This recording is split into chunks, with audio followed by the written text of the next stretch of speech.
For more than a generation, the government of South Africa has defied international criticism of its racial policies. Over the last 2 years, that policy of white minority rule, known as apartheid, has sparked growing domestic unrest among South Africa's majority blacks.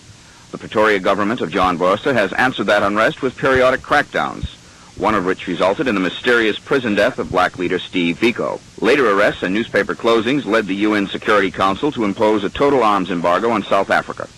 U.S. Ambassador Andrew Young was hopeful the embargo would have beneficial results. It is our fervent hope that the government of South Africa will finally begin to talk and listen to its own people, black and white, Asian and colored, English and Afrikaans speaking, and work with them in moving away from the disaster which threatens that country. But given South Africa's ability to make most of its own weapons, the Pretoria government continued its defiance of international opinion as the year was drawing to a close. This is Art MacAloon for Recap 70. By the time spring finally managed to thaw out much of the country, weathermen were already marking the winter of 1976-77 as the coldest they'd ever recorded. There was a 70-mile-long ice jam on the Mississippi River. The Ohio River froze solid at many points. Oil and gas pipelines were taxed to their limits. The city of Dayton and others in Ohio faced an immediate crisis as fuel supplies dwindled.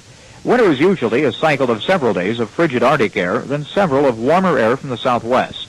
Recently, Tom Casco, a meteorologist with the Severe Storm Center in Kansas City, took a look back through the records and said the severe winter came because that normal cycle was broken. The type of pattern itself isn't that unusual. Normally we do get a pattern like this several times during the winter. What was unusual about it, though, is the fact that it persisted for such a long period of time without letting up. By the time the cycle was returned to normal, Chicago had undergone 43 straight days of temperatures below freezing.